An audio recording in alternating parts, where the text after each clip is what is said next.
Let's take a look at these wonderful illustrations created for the Classical Elements project.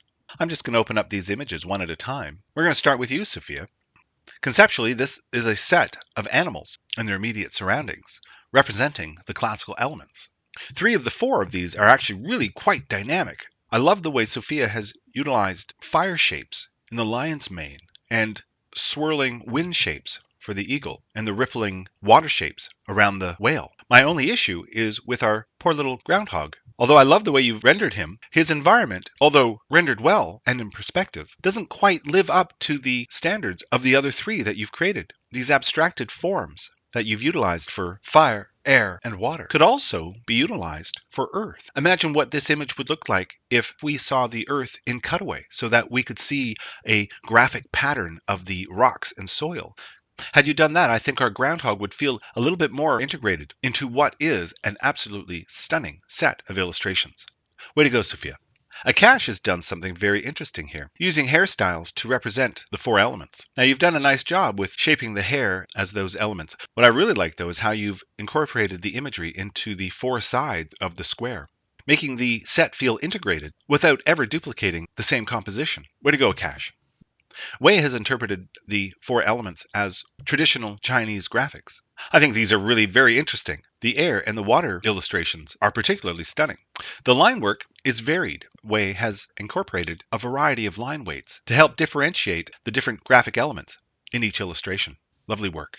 Now Tyler has done something kind of interesting here. Tyler has done some research and discovered that each of these classical elements has a symbol associated with it that goes back to the medieval alchemists. Tyler has incorporated that triangular symbol for each of these elements, as you can see here, but also utilizing a very delicate line that mimics the woodcut illustration style that we talked about earlier.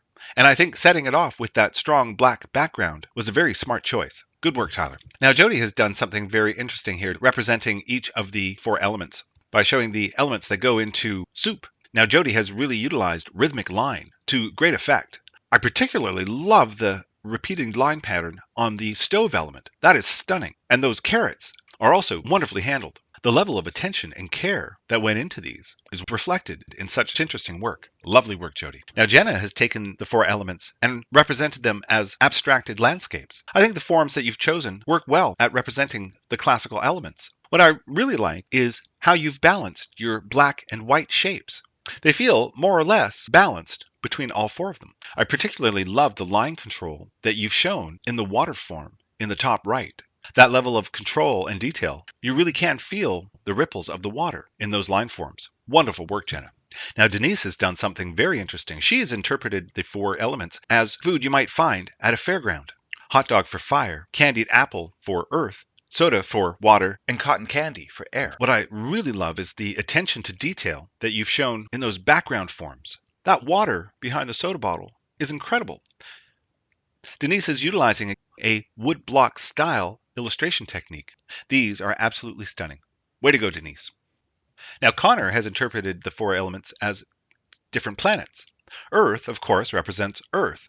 Jupiter is air because it is a big gas giant. Neptune, in the bottom left, you can see Adam has done some very fun abstraction of the water forms around that planet. And finally, I believe that's one of the volcanic moons around Jupiter. This is overall a very interesting concept. If I have any issues with this, it's a little bit with technique. Mostly it's around the use of graphite pencil. Graphite pencil is unfortunately a tough medium to photograph correctly because it is reflective. It's one of the reasons why I suggest using a medium either like pen and ink or ink washes. You could go over these illustrations again with a black felt and pull out some of the details. Very nicely done though, Connor. Emily is using eyeglasses and some very funky frames to represent the 4 elements. These are so well drawn and imaginative. I love the skewed marshmallows on the fire one. The detail is so much fun, and the perspective is really interesting as well. Even the shadows have been handled in a very interesting way. I absolutely love these, Emily. Way to go. Jasmine has interpreted the 4 elements as the life cycle of a tree. I think you've done a very interesting job of balancing your solid blacks and the white parts of your illustration. My only real issue with these is the placement of the tree. It's rather large in the composition and high contrast against its background. I think it would have fit more into the composition, a little closer to the center. I also would have loved to have seen the tree at different sizes in its life cycle, so that we get a sense of the tree from beginning of its life to the end. Nice work, Jasmine. Krista has interpreted the four elements as travel posters. You've done a wonderful job of capturing that early modernist poster feel. Utah representing ground, TWA representing air, Cruise the Seas representing water, and Greetings from Hawaii featuring a volcano representing fire. These are very well done. I love the concept, and the execution is wonderful. Way to go, Krista. Now, Cole has done something deceptively simple. Utilizing a monotone line, Cole has nevertheless created some very expressive characters. The concept is fun and clear, each person and their work uniform representing one of the classical elements. There are some subtle details, like the parachutist's hair, for example, that make me say, way to go, Cole. Look at these wonderful illustrations. Megan has chosen to represent the classical elements as insects, but insects as drawn by a naturalist in an old encyclopedia. By utilizing a very simple technique reminiscent of woodcut illustration, these look like they might belong in an old book or encyclopedia. These are very charming, Megan. Micah has interpreted each of the four elements as a series of catastrophes occurring to the clothes hanging on a clothesline. We see at first the wind pick up to represent air, and then the rain begins representing water. Down below we see lightning representing fire hitting our poor clothes, and finally the clothes landing on the ground representing earth.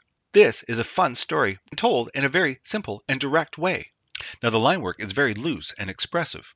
The scratchiness of the line does feel appropriate for the subject. Nice work, Micah. Shalisa has represented our four elements as experienced by a scarecrow out in a field. Shalisa has done a great job of shifting our perspective from close up to far away to cropped. What I really love, though, is the variable line weight. The thickness of the line that you've utilized in the contour is balanced really nicely with the interior cross-hatching lines. My only criticism for this would be that I would love to see that raindrop just a little bit smaller. You've already done a good job with your composition of making that raindrop a focal point. I think it would remain a focal point even at a smaller size. Stunning work, Shalisa. Way to go. Now Janine has done something really interesting. A little story of a fly. Starting in the upper left, we see that fly having himself a little drink representing water. Below that, we see the fly engaging with something a little bit more earthly. In the top right, we see the fly flying towards what he thinks might be a light or fire. But below, we see that, in fact, what he's heading for was a windshield representing air. This is a tragic story told beautifully. Your cross-hatching control is absolutely stunning, Janine. What I particularly like is Janine's composition. You'll notice that in every illustration, our little fly is easily seen and made a focal point. This is wonderful work, Janine. Way to go. Now, Catherine's telling a very spooky story with these four illustrations. Catherine's utilizing a charcoal to great effect. These all feel so moody. We have fire represented by the oil lamp attracting the moths. I think we see earth represented by the trees in the upper right. In the lower left, I believe we see air represented by a figure standing in the mist. And finally, we see a beautifully rendered moonlight over water situation. Capturing this type of atmosphere is really challenging. The amount of detail that Catherine has put into this is quite deceptive. Fabulous work, Catherine.